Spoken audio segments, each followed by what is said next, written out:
Okay, that's what I was trying to do. Now I'm gonna go to share. Now I'm gonna find my PowerPoint, share, and now I'm going to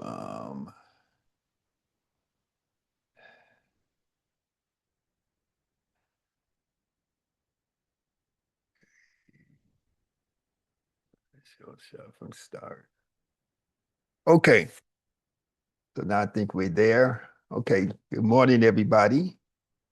And we're going to talk about the physiology of stress because fundamental to understanding how yoga works is understanding stress and the whole stress process and the way it operates in the body and the way it interacts, the way the mind, the body, and the nervous system, which is part of the body, of course, interacts together, and how yoga has a mitigating effect upon upon stress. Okay, so this little lady right here is a sort of illustrates what we see in people in terms of symptoms that they may be manifesting in their behavior and also in their physical appearance. And so what you see here is a little lady with and it could be a little man or a little guy, it could be a person, I mean a male, but you can see that she's manifesting different symptoms of stress. Her hair is appears to be in disarray. She has some tears coming out of her eye, which means that she could be crying because sometimes people cry in response to stress. Um, you can see that she has a cigarette in her hand, which is another stress response that people do in terms of using substances and cigarette. Tobacco is a substance um, that they use to medicate themselves against the feelings of stress that they experience. Um, you could see signs of eating junk food, which you could see some kind of snack or some kind of some type of processed snack food in her hands. You can see that you can see manifestations of forgetfulness because she sort of has mixed match shoes on. She has an earring in one ear and not in the other ear, even though that could be a fashion statement, I guess. And she also is you can see her eyelashes. One is going one way and the other one is going another way. You can see indications of shivering or shaking, tremor in her. And oftentimes when the nervous system is malnourished, um, you can see manifestations of tremors in people. So just briefly, this is a symptoms that you can observe freely of stress. Now, there is a part of the autonomic nervous system. Well, there is a part of the nervous system called the autonomic nervous system. So basically, when we think about the nervous system, we can divide the nervous system into two primary parts. One part is called the sympathetic, is called the voluntary, not the sympathetic. One part is called voluntary, and the other part is called involuntary or the autonomic. Okay. So if I want to pick up something, if I want to move my hands, I want to play an instrument, I want to drive my car, then I'm doing this voluntarily. I am commanding my body to carry out the operations that allow me to do those things, right? So that's part of my voluntary nervous system. The autonomic nervous system is the other half of your overall nervous system. And the autonomic nervous system is divided into two parts. Um, One is called the sympathetic, and the other part is called the parasympathetic. Okay. And so the sympathetic relates to your body's automatic reactions to stress. And so um, those automatic reactions are not governed by your mind telling you to have them or not to have them. They are simply governed by your body's and your body's programming and the way your body and your mind is programmed to respond to different experiences that we have. And the mind is interpreting those experiences being something that's dangerous or in some way, basically some type of a danger. And so basically, when we experience stress, we are reacting to a perception of danger, okay? Even though, we may not be in a real dangerous situation, but our response, the way the body, the nervous system, and how the nervous system is interacting with the rest of the body is giving us the feelings of what we call stress. Okay. And so that's governed by the sympathetic nervous system. The parasympathetic, that's the opposite of the sympathetic. So the parasympathetic is your relaxation response. And so we can just break down the autonomic nervous system or the autonomic nervous system into two parts, the stress response and the healing response. Okay. And so the stress response is the way that our body automatically responds to danger. And that's the sympathetic. The parasympathetic is the way that the body automatically is able to heal itself or to amplify different functions that have the effect of regulating, balancing, activating the immune system, slowing down heart rate, and changing blood circulation and things like that. Okay. So we're going to focus a little bit on the sympathetic nervous system to get started with, because that is the stress response.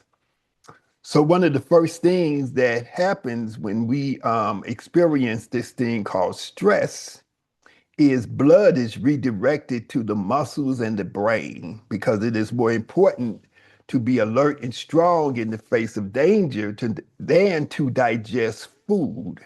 And so this slowing down of the digestion and the other effects upon the digestive system are often experienced as butterflies in the stomach. So we get that feeling of, butterflies.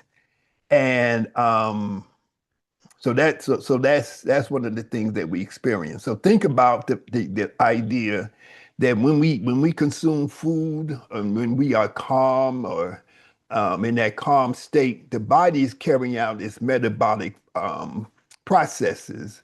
So your metabolism are the functions of your body. So your body is carrying out the task of digestion. So you are digesting food, converting that food that you've eaten into a form that can then be absorbed into the body. So if you eat food, it goes into your stomach.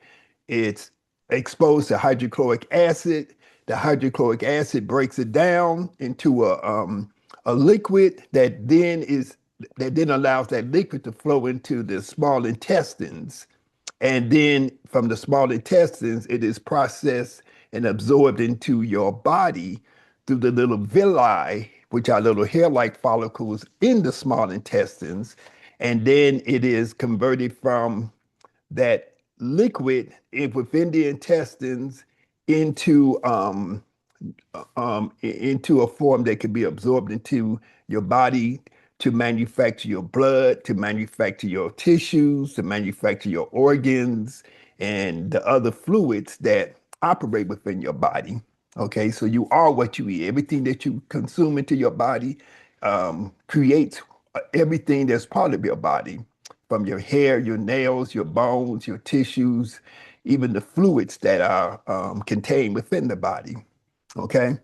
And so that process of metabolism is a process that keeps you alive. When you are under stress, your body is saying, this is an emergency. I do not have time to go through this process of digestion. I do not have this time to go through this metabolic process because of the fact that I have to expend my resources and my energy into keeping you alive because you are under threat. Okay. So stress can be perceived or be thought of as the perception on the part of your body as a life-threatening situation. Okay. And so the body has been trained through evolution to react to a dangerous situation by shutting down those metabolic processes that are involved with um, keeping us balanced, what we call homeostasis, and expending those resources that normally go into homeostasis into allowing us to be able to react by running, fighting, whatever it is that we need to do in order to survive, because we are under attack. And so in the early stages of human evolution, humans were exposed to so much danger that the nervous system had to adapt and had to form itself as a survival tool. And so the nervous system developed this thing that we call fight or flight. Now, we've only been so many thousands of years out of that evolutionary stage where we were in constant danger, but the body has not caught up. And so even though we are experiencing even though we rarely may experience a life-threatening situation, we don't have lions jumping out at us, we don't have big snakes attacking us, we don't have neighbors coming at us with spears and sticky things to stick us and kill us and take away our resources. We don't really have that like it was, a long time ago. But the body still reacts to our perception of anything that we experience as stress in the same manner as it did a physical attack. And so, therefore, the digestive system slows down to redirects the blood and all the resources that the body uses to carry out the task of digestion, um, to direct those resources to the muscles and to the brain so that the brain could think faster and that the muscles have the energy to fight and to run. Okay, I hope that makes sense. Okay. So now, one of the other things that happens when we are under stress is that you notice that you may begin to breathe deeper. So or you have faster breathing. That faster breathing is your body. It's sort of like, it's almost like a hyperventilation, even though if you get hyperventilated, that is going to give you a lesser capacity to survive, right? But a lot of people do have the um, effect or of experiencing hyperventilation when they get under certain types of stress. But in general, your faster breathing is something that you do in order to as your body attempts. your body's attempt to get more oxygen because you're going to need more oxygen in order to give you more energy. Your muscles and your brain needs more oxygen in order to have energy to operate. The muscles, the brain, they cannot operate with a decreased amount of oxygen because the oxygen allows you to have more energy. Okay, for the muscles to go through the cells of the muscles, they go through a chemical process where they utilize oxygen and they turn that oxygen into energy that allows your muscles to work harder and to work more efficiently. Okay, same thing goes with the brain.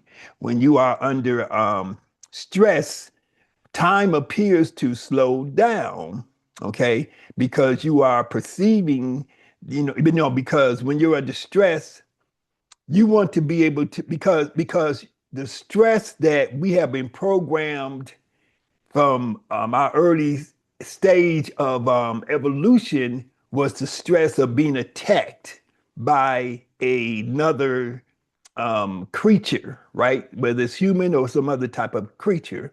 And so, in order to navigate all the different,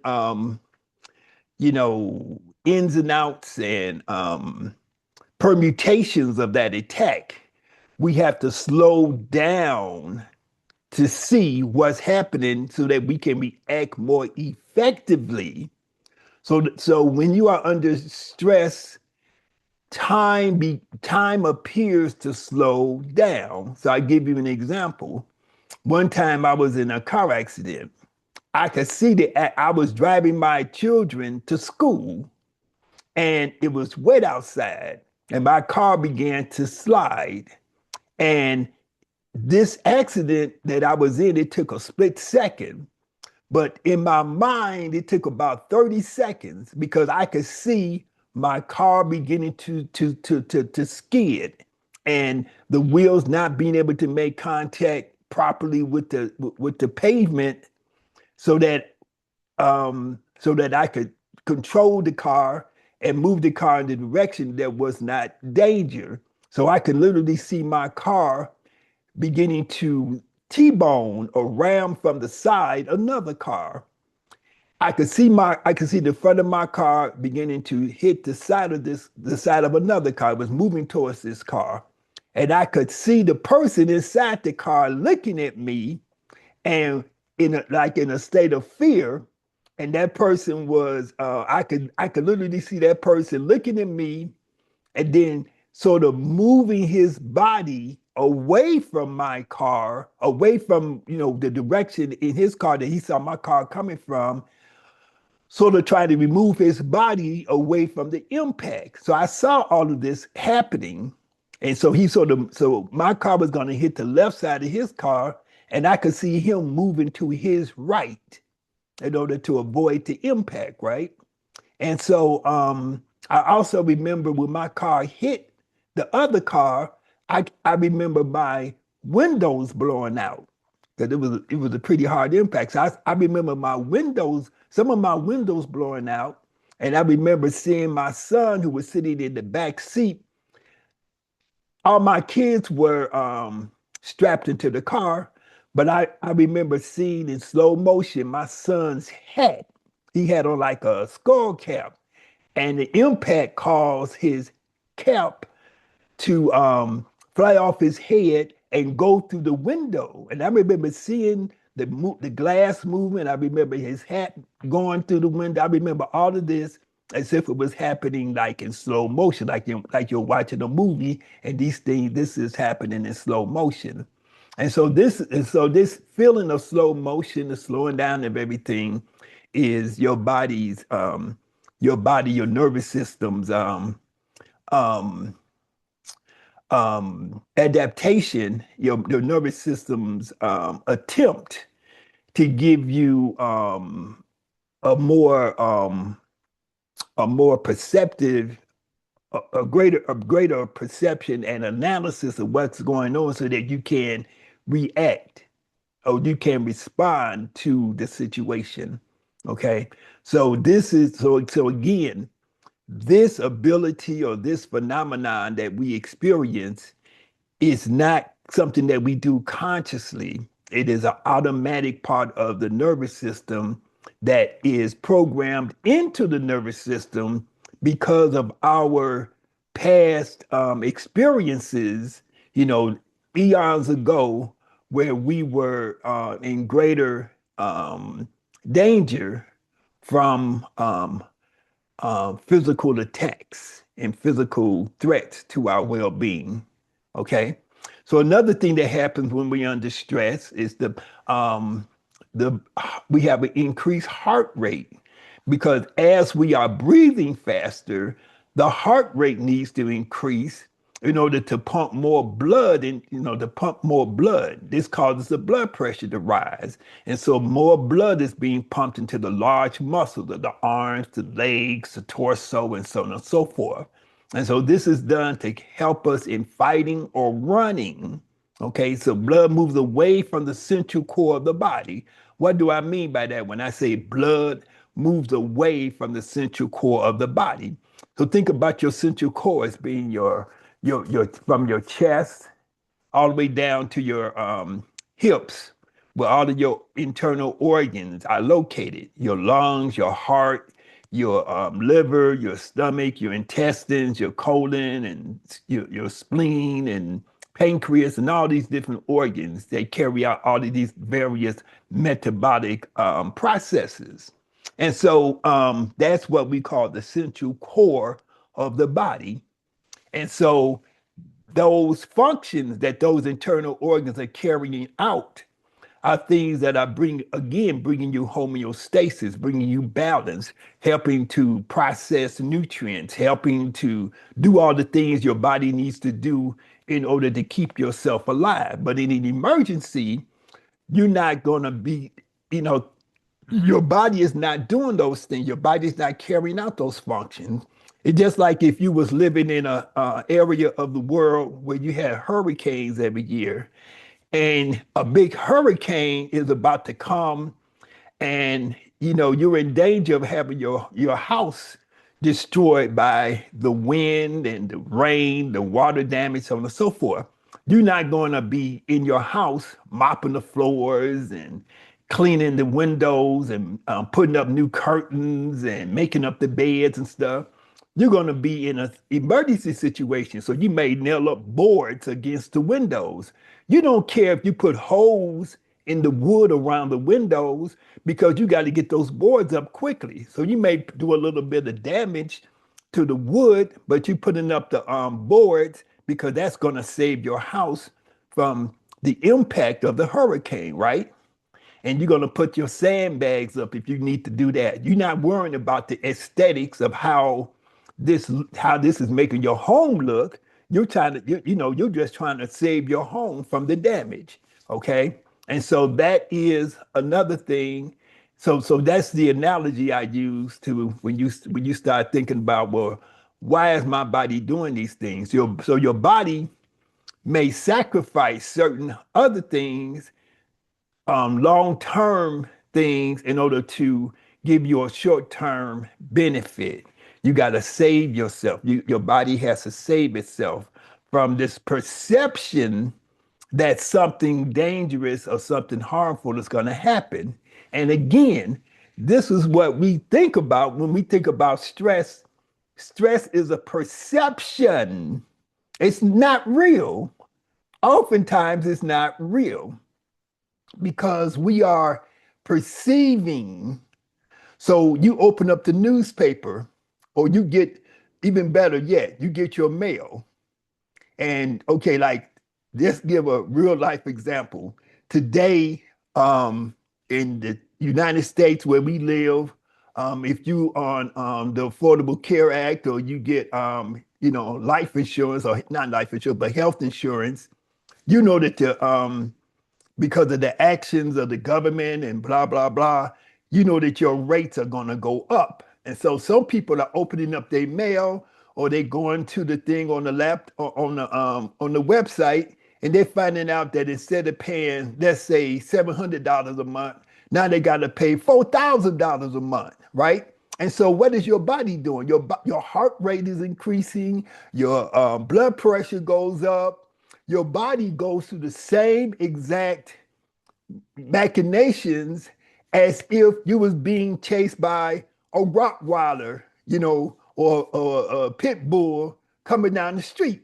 Your body does the same thing as if it is in physical danger, but you're not in physical danger. You just have the perception of the discomfort or um,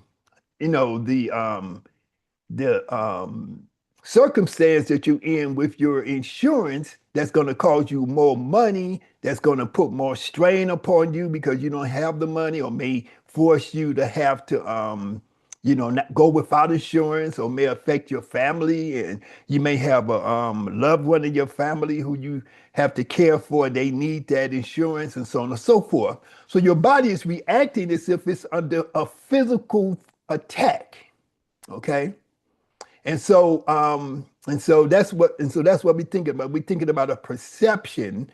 You're not under physical attack, but you are under, in your mind, you are under some type of attack. And so your nervous system reacts as if that attack is physical. Okay.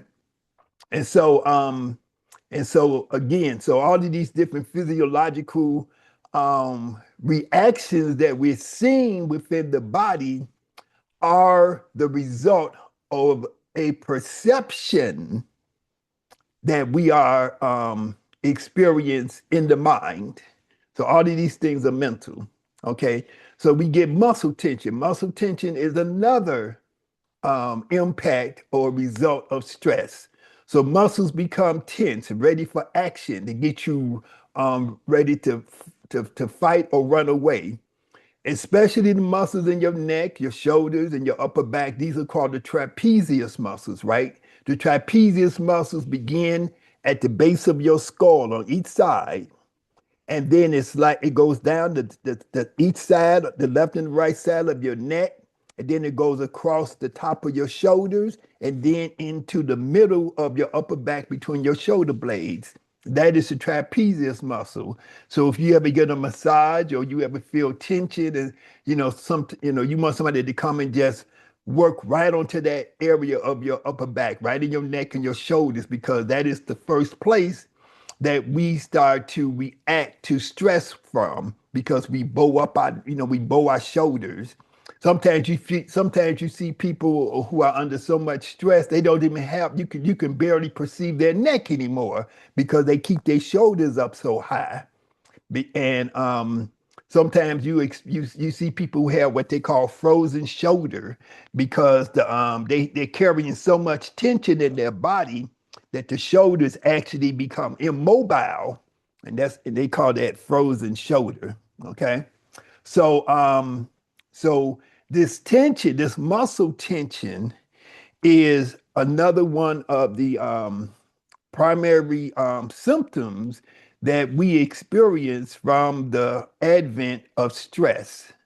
And so we want to understand this and understand the connection between the mind and the body. And again, this is where yoga comes in at, because we go into our awareness of the body. So remember, when we go into our Sahu pose, when we go into our, Sahu pose is what we do when we go into our deep relaxation. And when we go into our progressive relaxation, be at the beginning of our deep relaxation exercise, we do what we call body scan. And so we place the mind, we make the mind aware of the body, and we go into each area of the body. We check each area of the body for tension, and whenever we find that tension, we try to use the mind to release that tension. We also use the breath, right? So we're using our slow inhalation and our slow exhalation in order to release that tension that we are experiencing from the body. Okay, so we are releasing and we are letting go through utilizing the breath. So remember, we said earlier that when you are under stress, what happens to your breath? Your breath or your breathing becomes faster.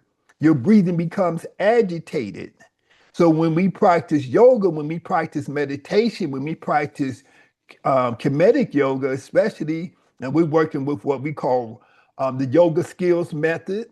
The YogaSkills method requires that we use rule of four breathing and geometric progression. Rule of four breathing means that we become very aware of our breathing. So instead of allowing our breathing to remain agitated, to we slow our breathing down and we count the breath, or at least we're not counting the breaths, but we're dividing the breath into four parts. And we take that slow inhalation, we pause, we take that slow exhalation, and then we pause again. And this is giving us this awareness of our breathing. So then, as we may become under stress, we are more aware of our breath, and so therefore, by us being aware of our breath, we can become aware when stress is being active in the body, and then we can counteract that stress by slowing down our breathing and getting control over our process of respiration. Okay, I hope that makes sense.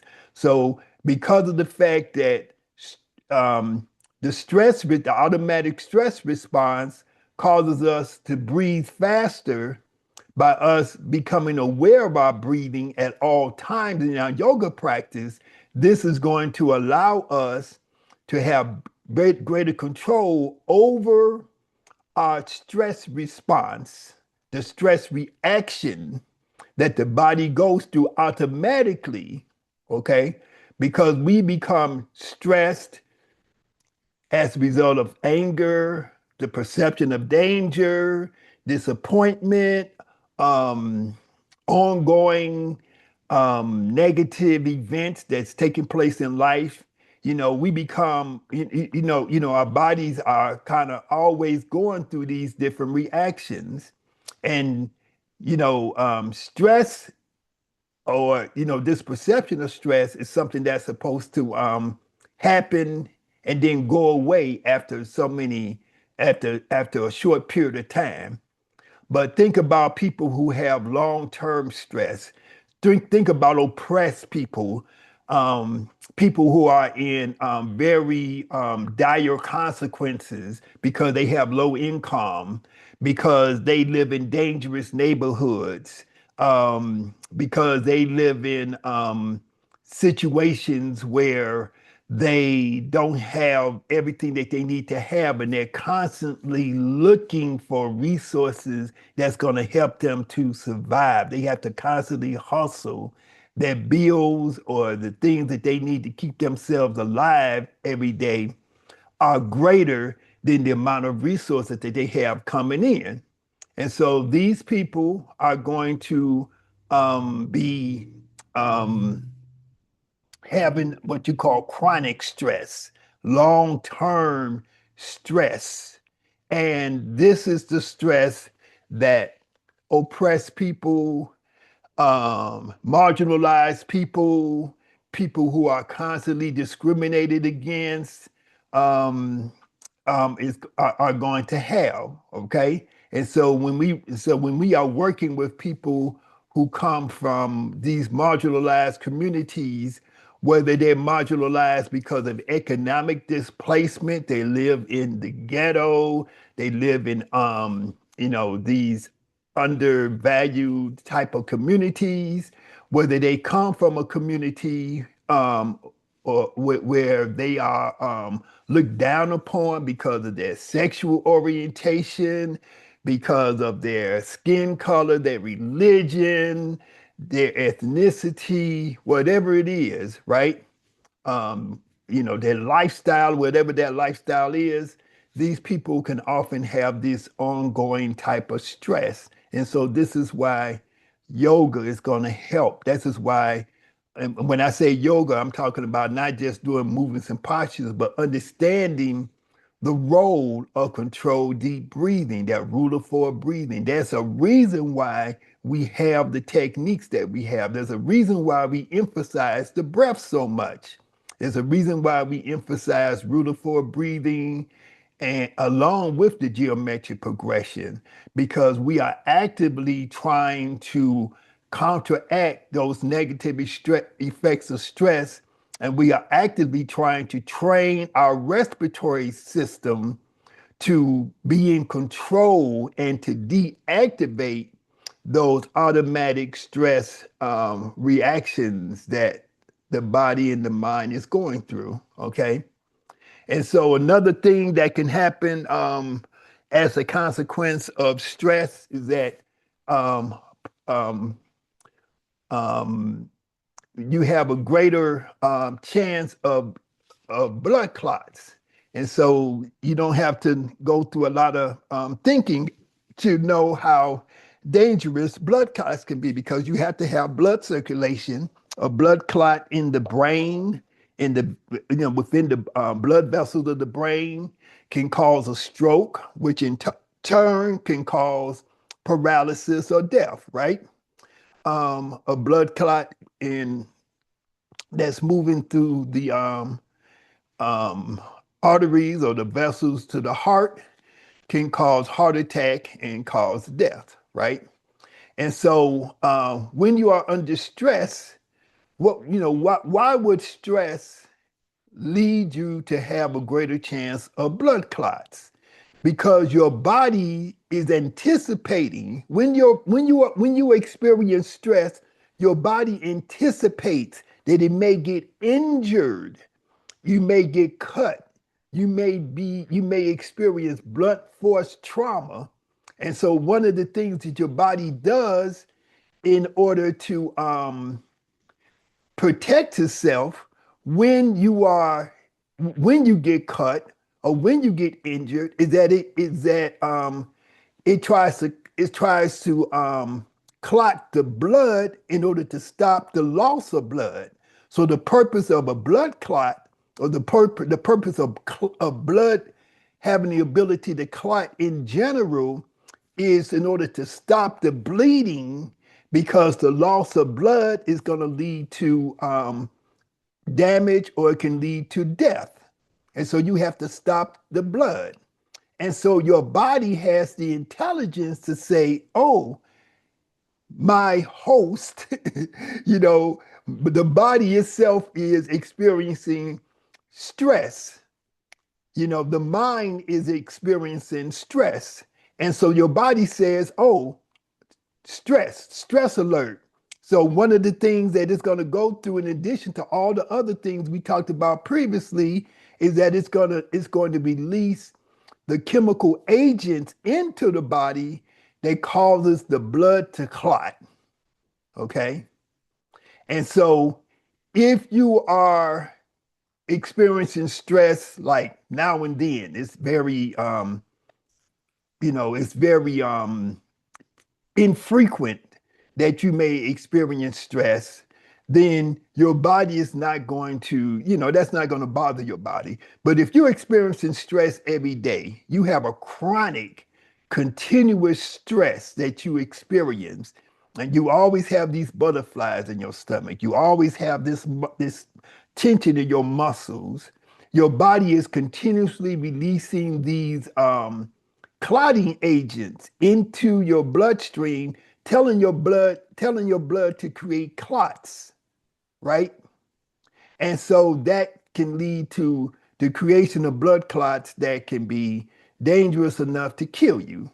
Okay, so that's why people who come from the communities that I spoke about earlier, the oppressed community, the economically displaced community, the oppressed community, the Black community, the whatever ethnicity that's being oppressed at a particular time, whatever social group that's being marginalized, these people are going to experience stress, and they have higher rates of heart disease, heart attack, stroke, and other types of debilitating and indicators of morbidity and mortality because of these different, because of how the body is reacting to the ongoing stress. Okay.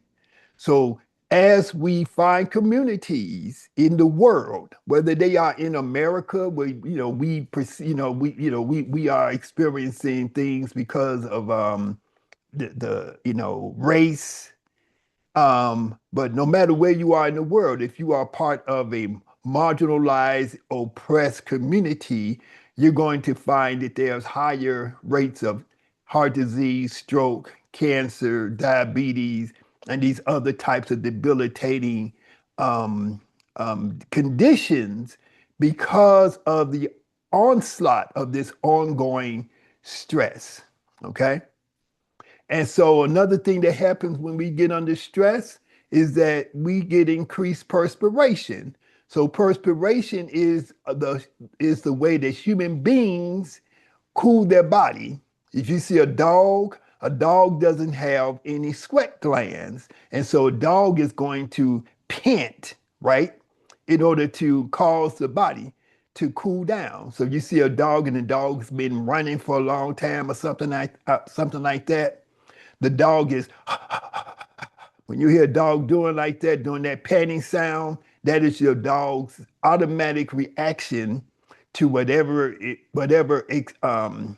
strenuous exercise it was doing to make itself um, um, cool down. And so the human body creates this layer of moisture that we call sweat. And the sweat itself, when just like you might put water on your body when you feel yourself get too hot, and that water helps to cool you down. Okay, and so that's the function. That's one of the functions of sweat, is to help to cool you down. Now, this is a very important and essential thing to understand about the connection between stress and health. Okay. So when you are under stress, fats flood your into your bloodstream and from areas of the body where it's normally stored. Also, you have sugar, glucose that floods into your bloodstream. Okay. So when you are under stress, your body is releasing stored fat and stored sugars or glucose, right? They are releasing these into your bloodstream to give your body, to make them available to your body so your body can use them as fuel to give you the energy to run away or to fight. Now, if you are sitting on your living room couch, looking at your mail, watching the news on TV or on your computer or your phone or whatever you're watching it on, and or you're sitting around thinking about your bills and your all the different things that you have to do, care for, your body is releasing stored fat. Your body is releasing stored glucose or sugars and sending this into your bloodstream. But all you're doing is sitting there. Your body is saying there's a perception that there is stress. There's a perception of danger. So I'm going to release these these factors into the body to allow you to run away or to fight. But you are not in a situation where you can run away or fight. So you are not burning the fat. You are not burning the sugar. It's just being released and recirculating through your body. Okay? And so your body is saying, well, what am I supposed to be doing with this stuff? Because I'm getting the signal to release it and to have it available to be fuel so you can run away or fight against the danger that you are in. but you are not in danger. You're just sitting there and you are basically just stewing in your, you know, in your soup or whatever, whatever the term is I'm trying to think of. You know, you're just cooking in this stuff, right? And so your body is releasing all of this into your body. Okay, your mind is causing your body to release all of these different things into your bloodstream, right? And so most of the time, what do people do? What do people do when they feel under stress? Do they say, "Oh, let me go to the gym and get on the treadmill"? Do they say, "Oh, let me go put on my gym shoes and my sweatsuit and run around the block 10 times or go on a brisk walk so I can burn up this energy"? Or do they say, "I'm going to sit down and cross my legs and do my deep breathing, my meditation"? Or do they say, "I'm going to go to the gym and do some exercise"? No. Most people, especially Americans, what they do is say, "I'm gonna go get me some ice cream, some pizza. I'm gonna go eat some highly processed food that has increased fats and increased sugars in them, and I'm gonna eat that to make myself feel good.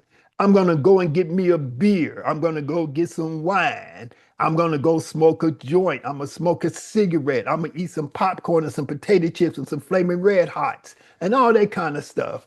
So I'm gonna go to McDonald's and get me some fries and so on and so forth, right? And so these are the type of things that the average person does in response to stress. And so the those things, those eating behaviors or those consumption behaviors do not get rid of stress. All they do is add more fuel to the fire. So your body is saying, "I'm going to release more fats and sugars into the bloodstream." So our response is that I'm going to increase my fats and sugars that I'm going to consume by eating them. And then instead of burning up the fats and sugars in your body, you just increase how much your body is taking in. And so there's no place for those fats and those sugars to go.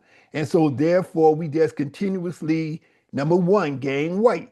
Number two, increase the presence of fat of sugars that the pancreas has to break down, which is going to overwhelm the pancreas and in time lead to what we call diabetes, right? So just think about our community, our African American community, many other oppressed communities. They have a higher level of diabetes. You know, the centers where you go in and get the diabetes damages the kidneys.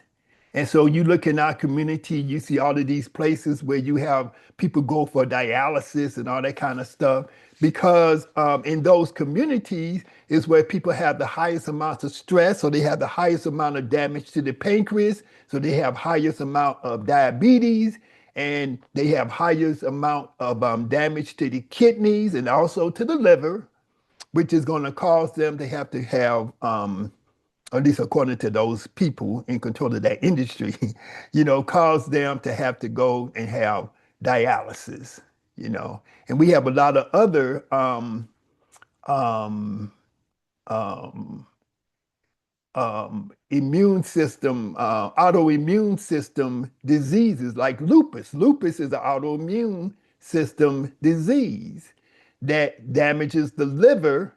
I mean, damages the liver and the kidneys that require people that are suffering from those disorders to have dialysis,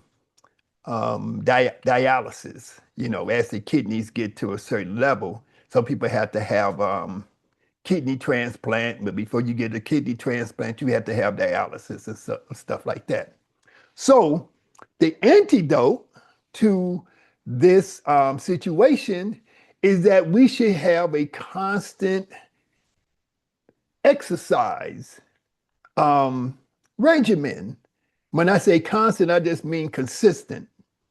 we should have a daily or regular practice where we walk, we may run or jog, we may do weight training, we may, definitely do our yoga, our controlled deep breathing. But in addition to yoga and in addition to your controlled deep breathing, your meditation, you should also do the physical exercise. Why? When you engage in physical exercise, say for example, like cardiovascular exercise, when you start running, when you start walking or jogging briskly, your body is going to begin to release the sugars and fats that are normally stored within the body to allow those substances to be used to fuel your body as you challenge it to run, to jog, to walk, to lift weights. Okay, your body is releasing those things that's stored there, but your body is burning them up and using them for fuel. So that fuel, those stored fats and those stored sugars, are being utilized the way they're supposed to be utilized as fuel. When you sit around on the couch or the lazy boy chair or at the dinner table constantly, right, inside the refrigerator, and you are just stewing in your juices. That's the term I was trying to think of. You're stewing in your juices. You're just cooking yourself. And all of this extra fats and sugars and stuff that it's not going anywhere. And so your body has to figure out where to put it.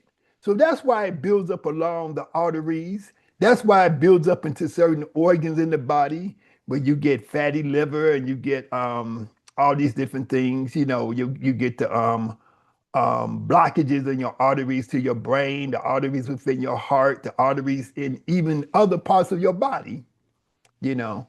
Um, and so when we begin to exercise, when we teach ourselves to exercise on a regular basis, number one, not just in response to stress, but on a regular basis where we are training ourselves to when we exercise, what I'm trying to say is that when we exercise on a regular basis, we are creating a state of fitness.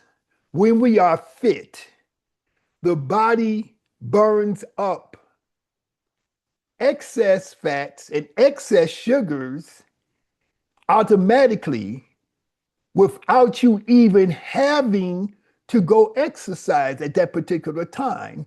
So when I am fit and my body is exposed, or I expose my body to fats and sugars, my body burns them up without me even having to go and exercise that particular day because my body is operating. My metabolism has been heightened so that I almost become immune to the fact that I have this degree, I have a certain degree of heightened intake of fats and sugars because you got to eat food. If you eat food, you get an increase in fats and sugars. But you want to have your body in a state of fitness so that your body's metabolism can burn the fats and sugars even when you are in a sedentary situation.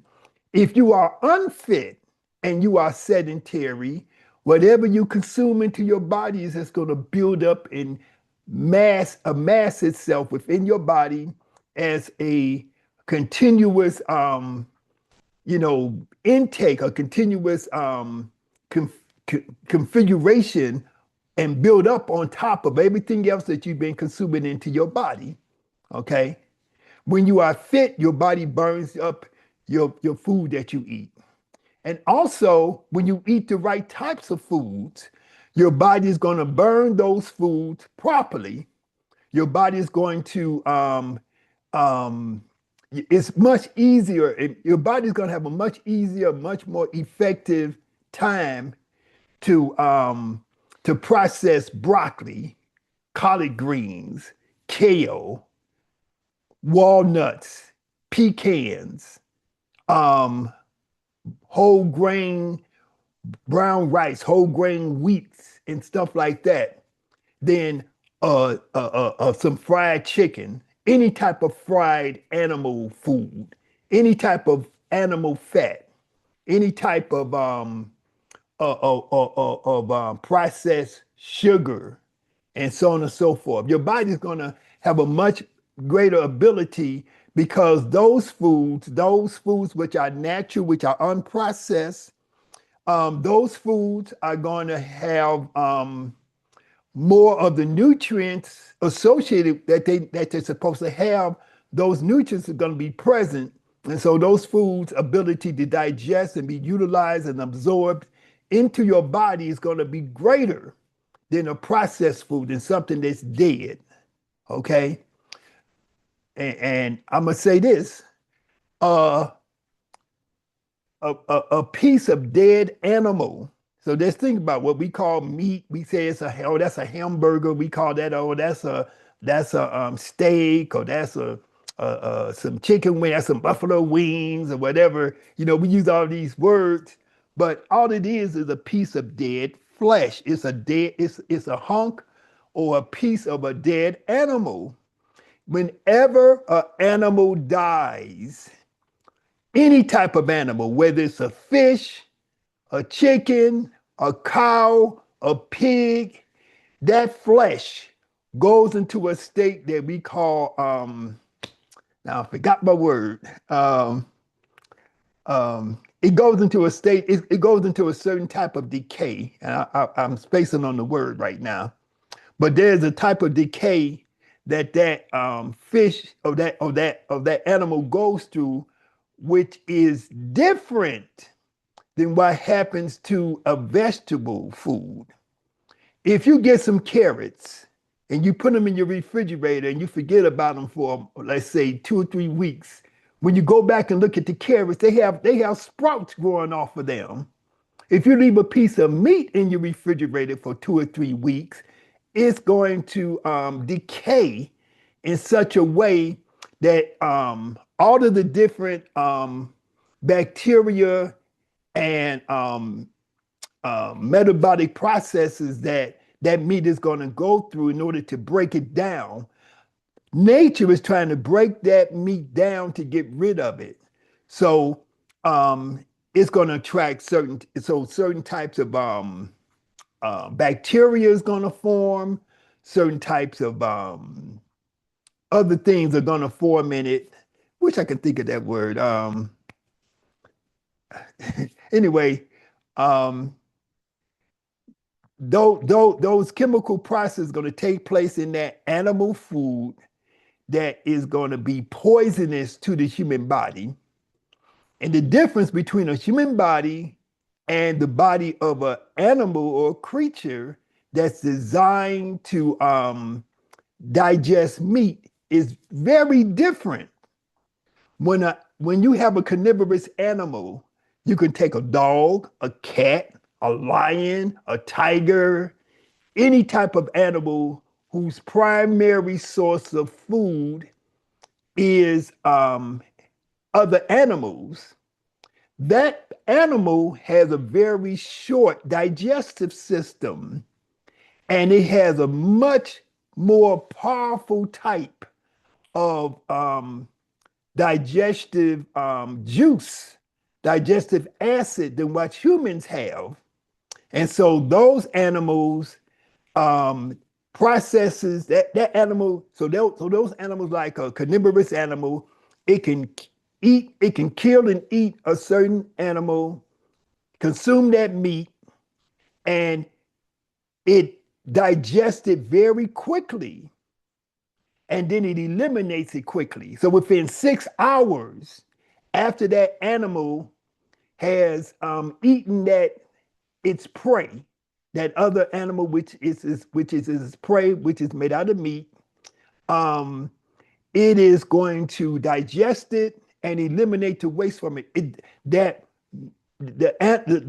flesh of that prey animal does not linger inside of the digestive system within the body of that carnivorous animal. Take a human. When you eat food, you have a much longer meandering digestive system and eliminative system, right? Your food that you eat has to be chewed first.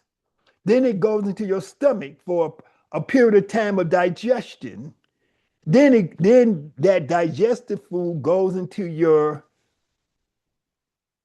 small intestine. The small intestine is the area of your body where your nutrients are being absorbed from. The small intestines of an average human is 23 feet long. So if you was to take a human and cut them open and pull out their intestine, it would be 23 feet long of intestine on average.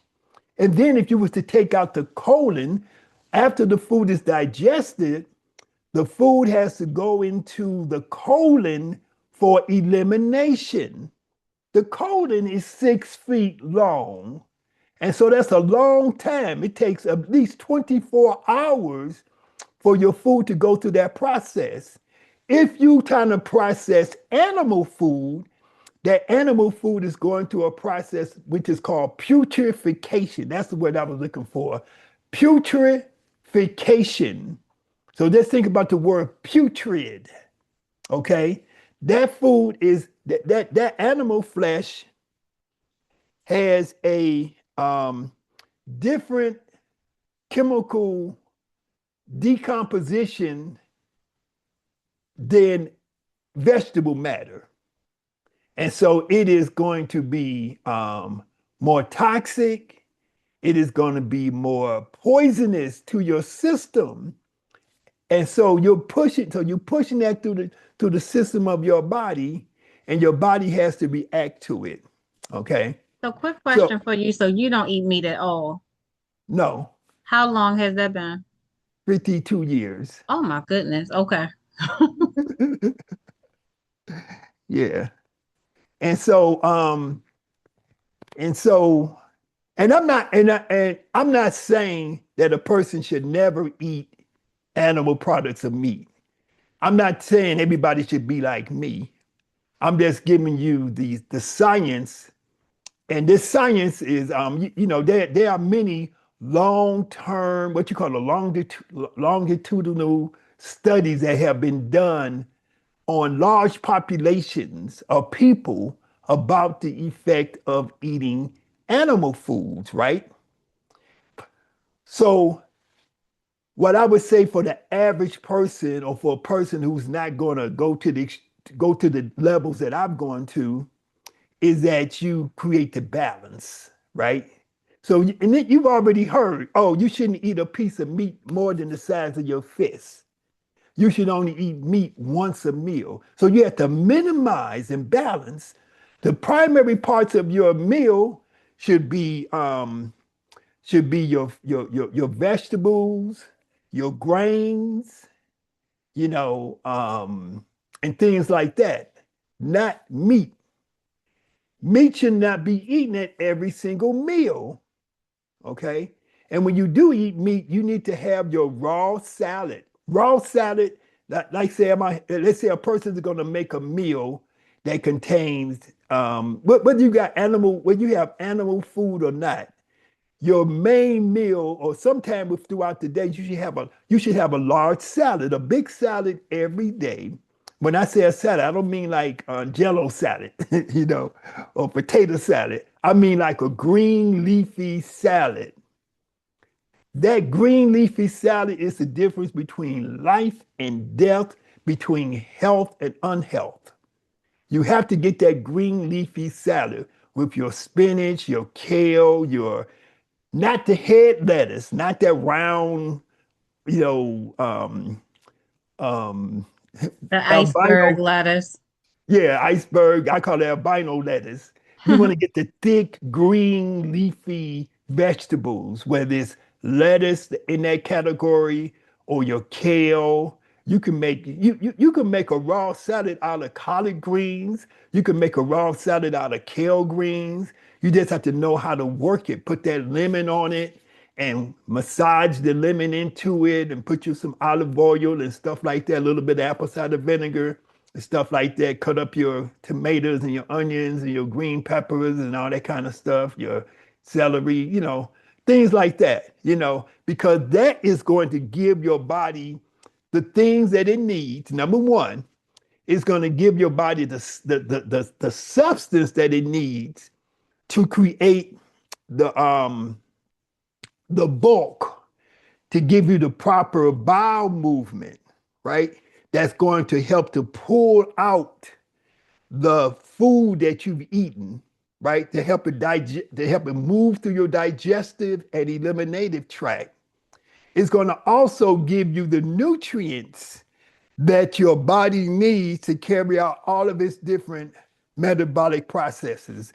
Your body needs to have B complex.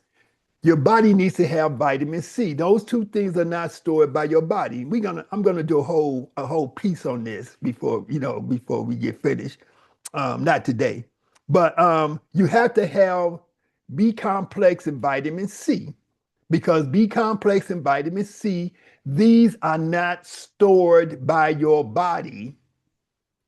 Those are called water soluble vitamins, and they leave out your body when you urinate. They're water soluble. You have fat soluble vitamins like vitamin A, vitamin D, vitamin E, and some other ones that are stored within the fat cells of your body. So you don't necessarily have to get those every day, but your body does store them. So the whole piece I'm saying is that you have to eat properly.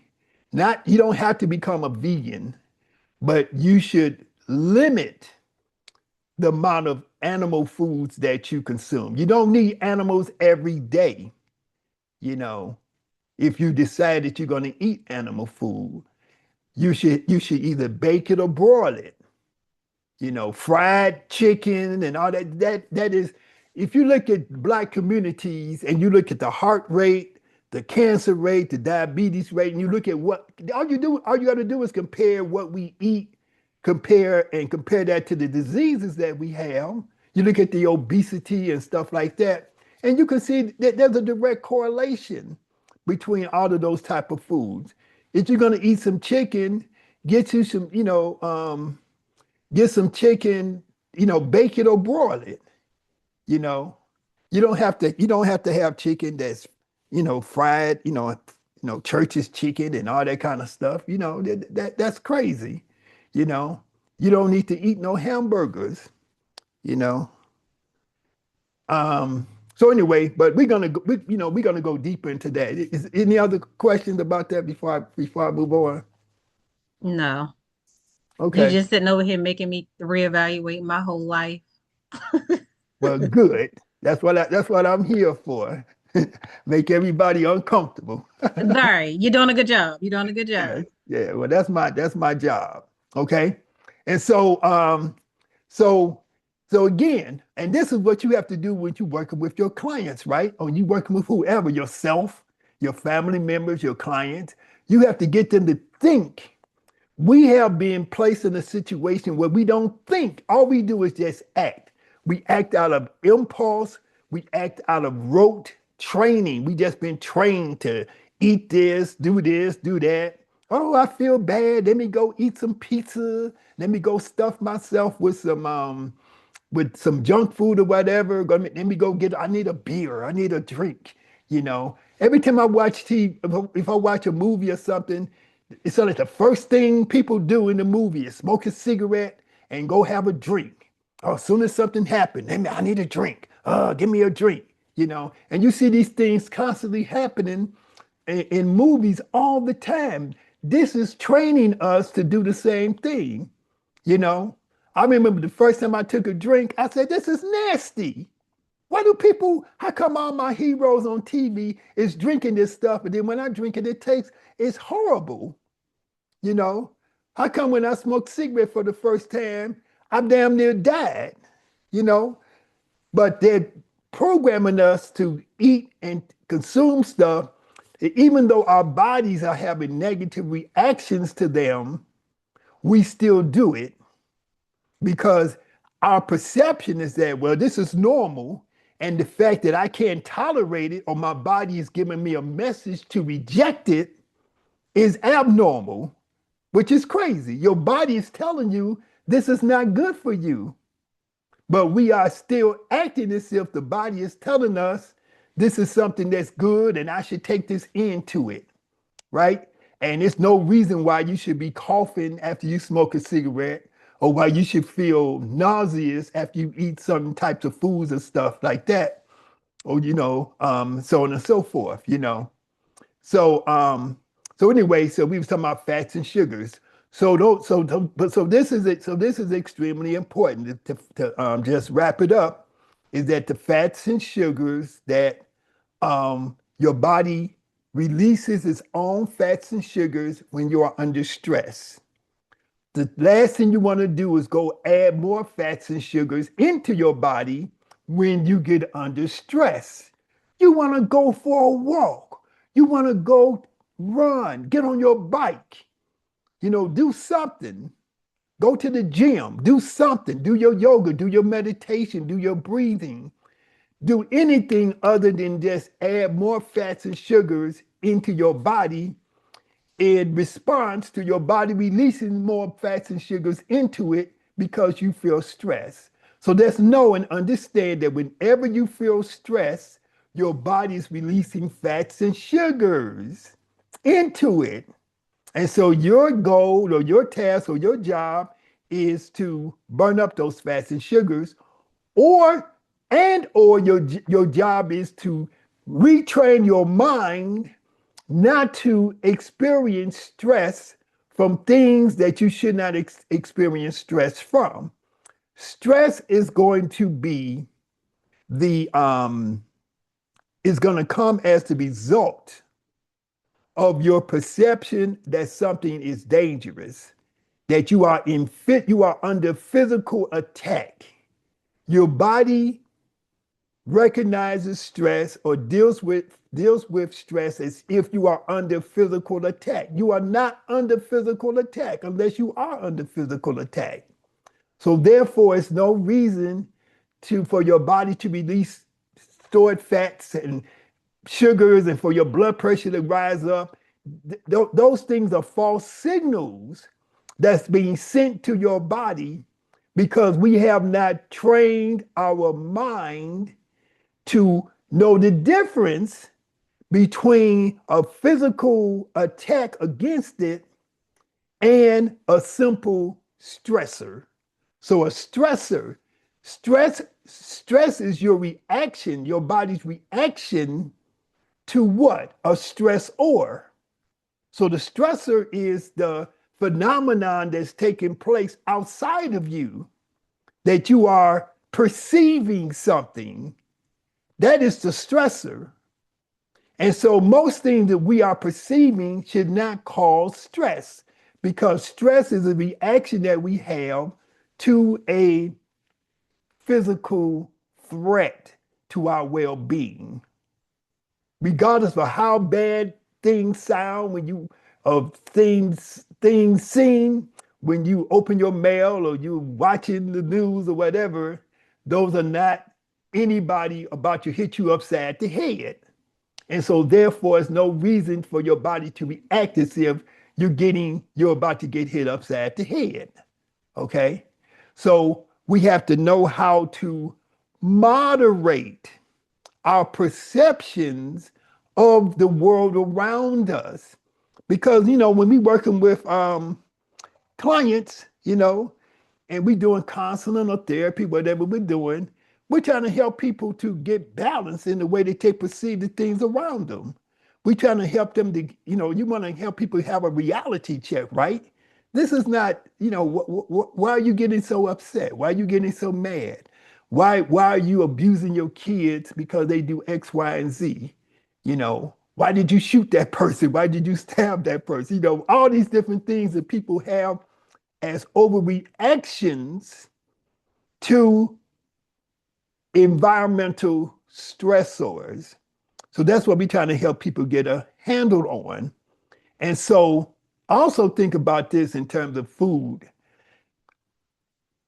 When you eat the wrong foods, before I say that, your brain, your nervous system needs B complex vitamins. And like I said before, B complex vitamins are not stored by your body. You have to get, because they're water soluble, you have to get some B complex, you have to get food that contains B complex into your body every day. The other thing, you have to get vitamin C every day because vitamin C is water soluble. It is not stored by your body. And in order for your nervous system to be balanced, you have to have vitamin B complex. You have to have vitamin B1, B2, B6, B12, and so on and so forth. But vitamin B does not work unless you have vitamin C. So vitamin C is the catalyst to cause all the other nutrients and metabolic processes in your body to work the way they're supposed to work. Vitamin C, it is the foundation of everything. But we do not get enough vitamin C.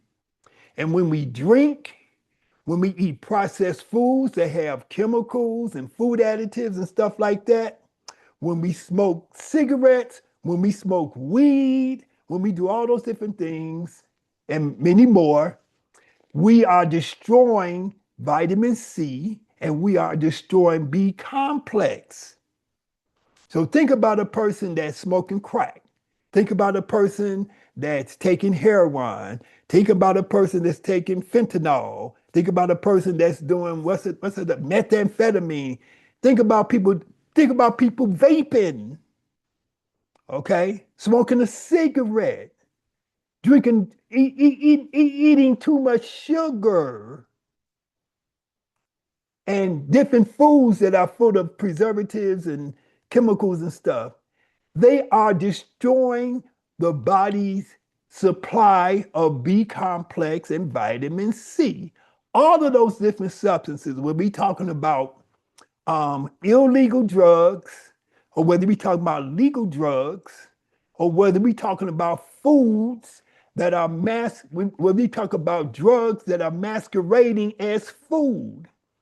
A box of Fruit Loops that you give your kids is a drug which is pretending to be food. It is not food.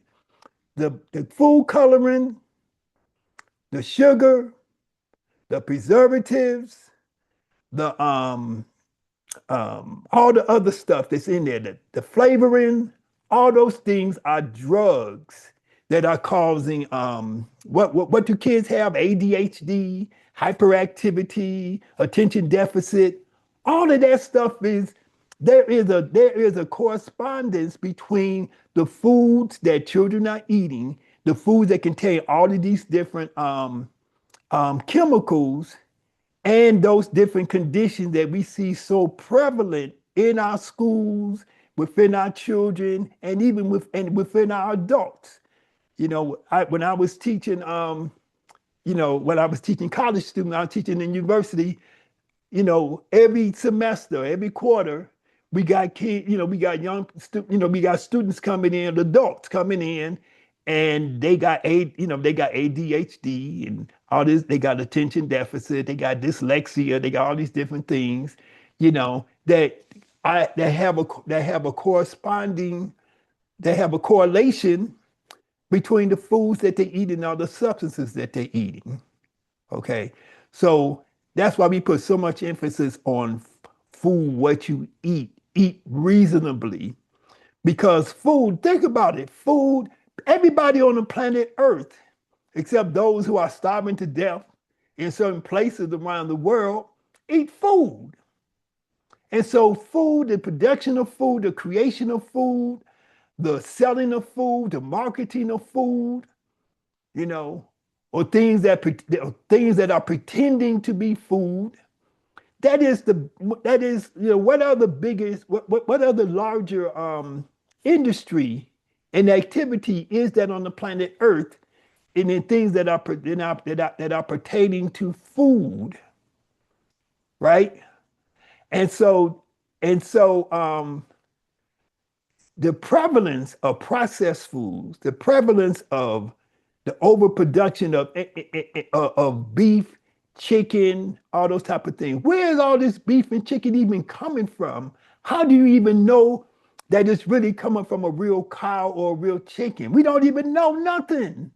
We just mindless, the whole game is to get us to mindlessly consume. That's what the game is, to get us to become mindless so that we detach our perception of the body from what we put into the body, so that we don't make a connection. We don't correlate how we are feeling within our body with what we are putting into the body. You know, we eat food that give us indigestion, and then we either ignore it or we go get a antacid. We go get some Pepto-Bismol or some whatever Tums or whatever this stuff is that people take, right? And that's how so we're not paying attention to the body, you know. And then, if somebody say, "But don't eat this, don't do that, do it this way," then that becomes unusual. That becomes like a outlier of behavior that we should even consider to have, right? Okay. So, so you have these different hormones that are associated with fight or flight, right? And so you have this. So everybody's heard of adrenaline. Adrenaline has two parts, right? But what is adrenaline, first of all? You have two kidneys, right? Everybody should know where their kidneys are located. They're located on the left and the right side of your lower back, right in that fleshy part of your back, right? And adrenaline is secreted by the adrenal glands. The adrenal glands are like little triangle shaped, little pyramid shaped glands that live on the top of your kidneys.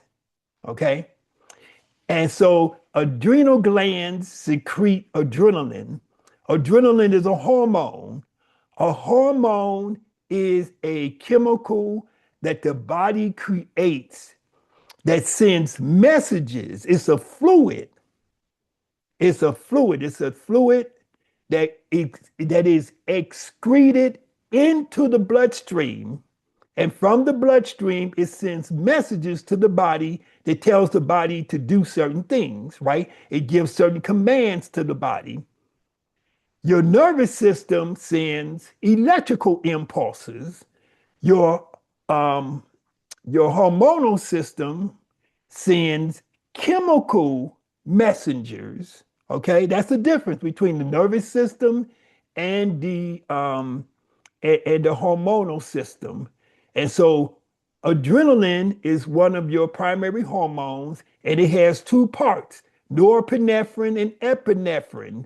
Norepinephrine responds to physical stressors such as extremes in temperature or the stress induced by exercise. So it increases heart rate and blood pressure.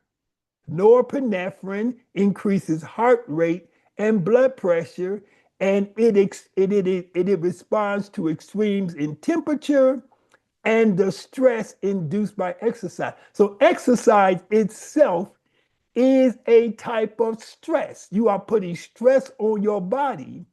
Most people who don't exercise, they don't like stress. They don't like the exercise because it causes stress. But the stress that you get from exercise is good stress. You have to challenge the body. You have to challenge the heart. You have to challenge the respiratory system. You have to challenge the muscles, right? In order to get them to become stronger and more efficient. That's what exercise is. It is a challenge that you are presenting to your body and to your mind that makes your mind and your body more efficient. People who exercise are generally smarter than people who don't exercise. It doesn't mean when I say smarter, I'm not talking about innate intelligence. I'm saying that they perform better than people who don't exercise because of the fact that they get increased blood circulation to the brain and they get these other factors that make them be able to think better, you know, than people who don't exercise in general. These are generalized type of things, right? So when you exercise, you secrete, you cause your body to pump out more adrenaline. And so that adrenaline is containing norepinephrine, which increases, which is your body's, which is why your body have an increased heart rate and increased blood pressure. But because you are exercising, you exercising on a regular basis, your body is always trying to seek this state called homeostasis. It's a balance. So when you become fit, that means that your blood pressure is lower. That means that your resting heart rate is lower. And so therefore, when you're not exercising, your heart rate is lower.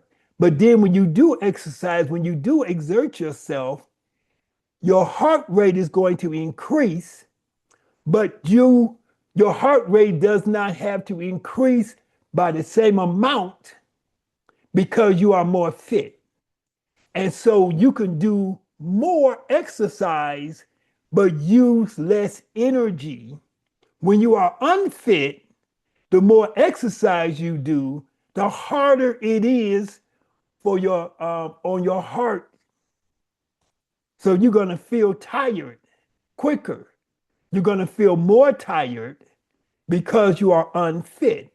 But when you become fit, you can walk or run for 30 minutes. When you unfit, as soon as 3 or 4 or 5 minutes lapse, you're gonna feel tired. Okay.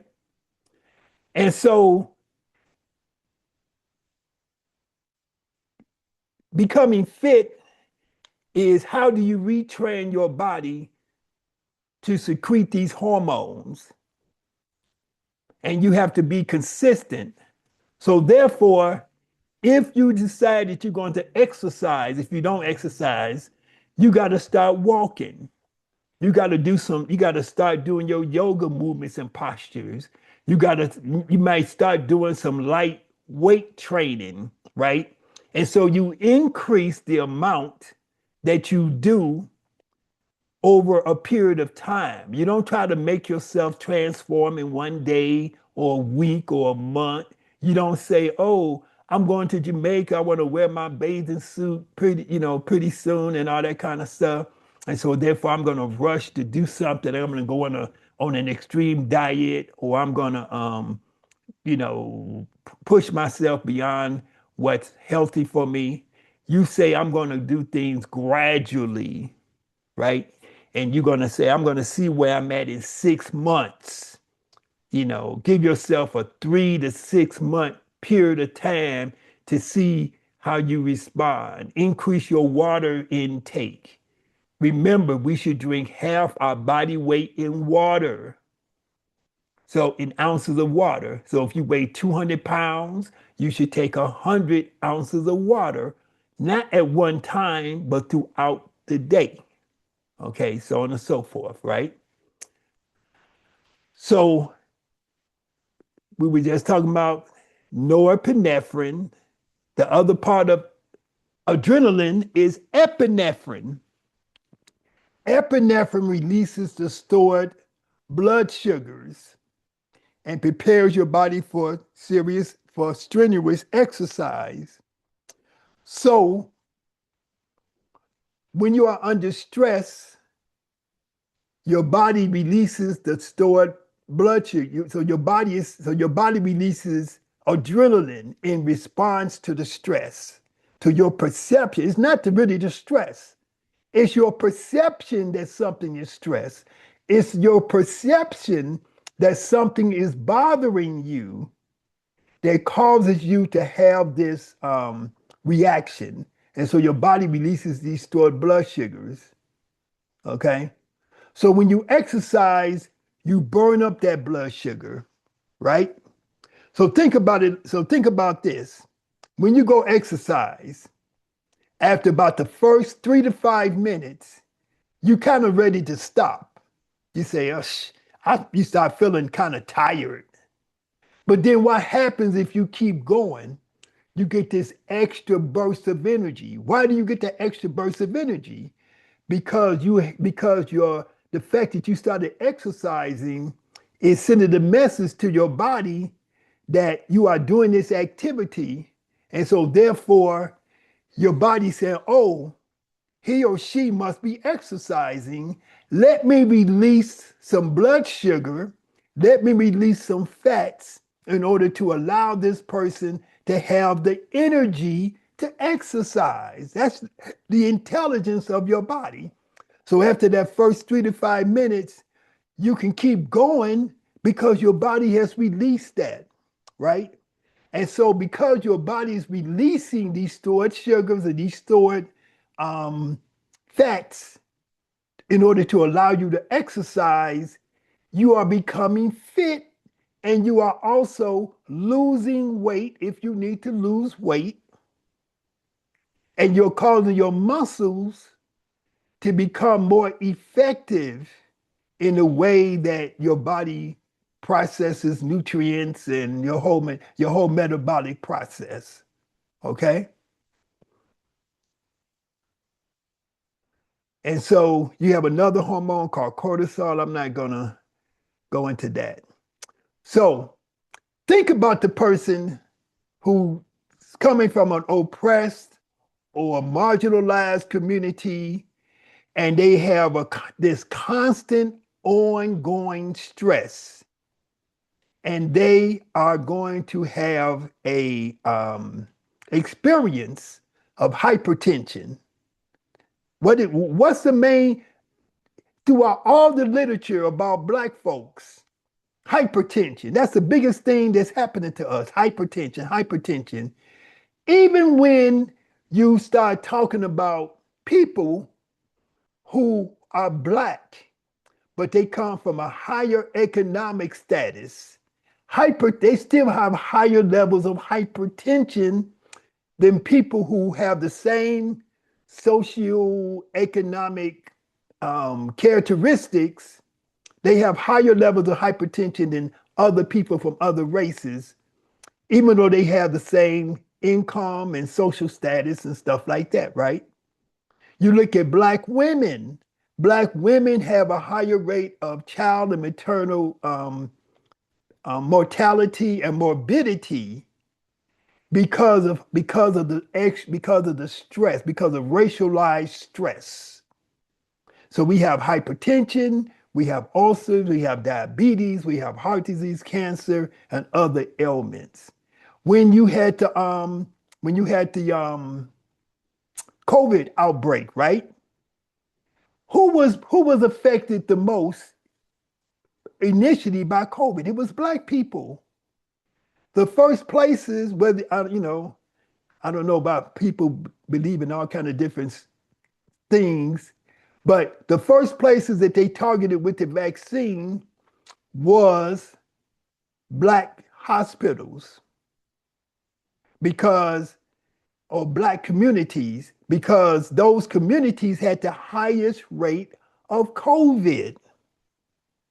And for those who say, oh, the vaccine was just a conspiracy, white people who had money, who did not have access to the vaccine, flew into Chicago and other places where you have a lot of Black folks, and in their fur coats and stuff, they was coming up to the clinics and the hospitals that were doing vaccinations with the COVID vaccine, and they were trying to get in line to get it first. And I have documented evidence of all of this stuff, right? So I'm saying that to say that my main point is that any type of disease that's occurring is occurs in a greater prevalence among um, oppressed or marginalized communities. So we have this thing called chronic stress, which is persistent stress, which is the result of unrelenting life stressors. So think about why is a person on fentanyl? Why is a person on heroin? You know, because they feel like they are under so much stress that they have to medicate themselves. Why is a person that's overweight continuously adding more of this, more weight to themselves? Why are they gaining weight instead of losing weight? Because they're constantly consuming foods that are causing them to, uh, consuming food which are high in fat, high in sugars, that are causing them to gain weight because those foods also are high in salt, because those foods are comfort foods to them. They are taking those foods to the same reason why the person that you see on the corner is on heroin and fentanyl, because they're trying to medicate themselves against the unrelenting life stressors that they perceive that they're having. Okay? So every system in your body can be damaged by chronic stress. Okay? So these are some of the additional things. So we got this cessation of menstruation in women. So by that means they may not, the menstrual cycle may be off. Impotency in men. And so we know that this idea of impotency, this idea of erectile dysfunction in men, we know that this is prevalent. I just put it like that. Loss of libido in both men and women. Libido is your desire to even have sex. There's a less libido. And so when you have these situations in communities, when you have these situations in populations, you're going to have less childbirth. You're going to have less of all the things that's needed to create family, to create, ongoing, that's why white folks is upset now, because they don't have kids anymore. And, all the, um, people of so-called people of color is out outstripping them in terms of birth and everything else. And even with all the problems that we have, we still have a level of libido and a level of birth that they don't have, pregnancy and live births and so on and so forth, right?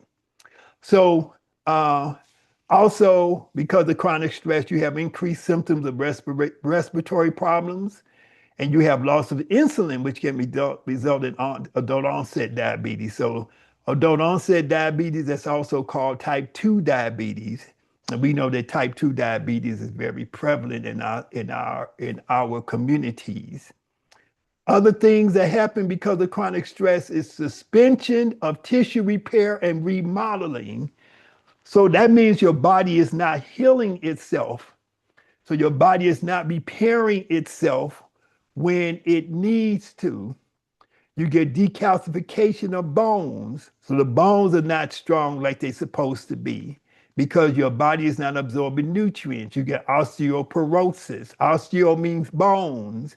Porosis means holes in the bones. And that all of that leads to increased risk of fracture and so on and so forth. Okay. And you have an inhibition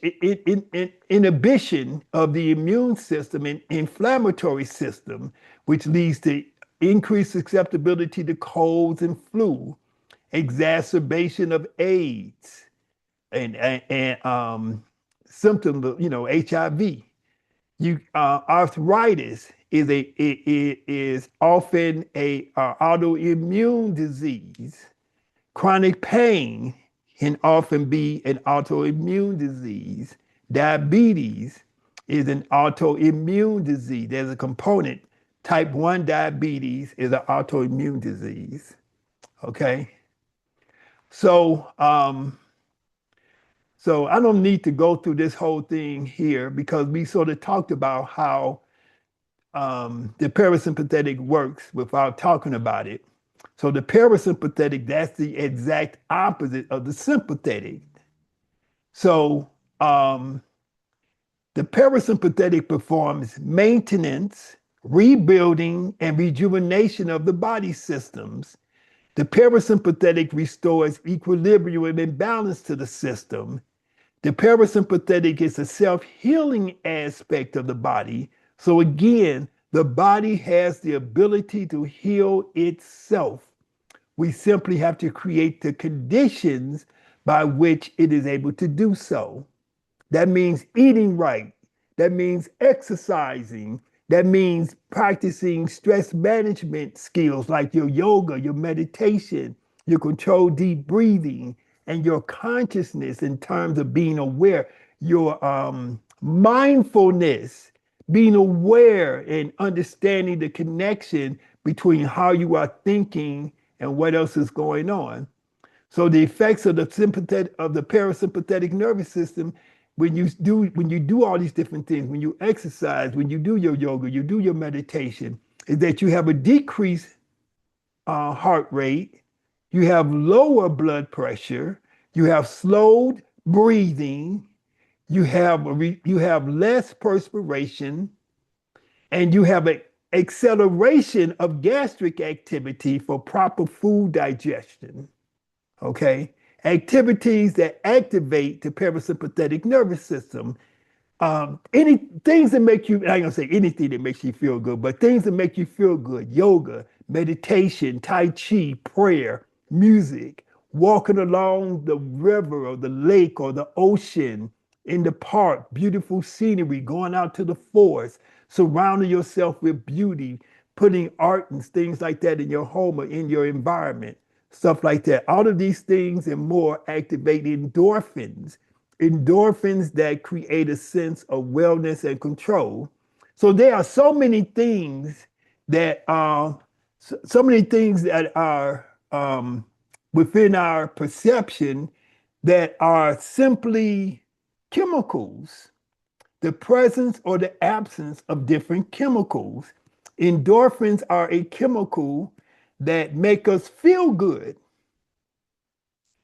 The absence of endorphins causes us to feel bad. The presence of endorphins make us feel good. Okay? And so the creation and the activation of endorphins are influenced by what we eat, by how we care for our bodies, and whether or not we do things like meditation. When we do meditation, when we breathe, when we do our yoga practice, we are activating endorphins. That's why those things make us feel good. Okay. There are different personality types. We would get into those things in the future. Okay. So let me see. Uh, okay. Any other questions before we end? Comments? Nope. Gave me a lot to think about. Okay, well, good. So I'm going to end the recording.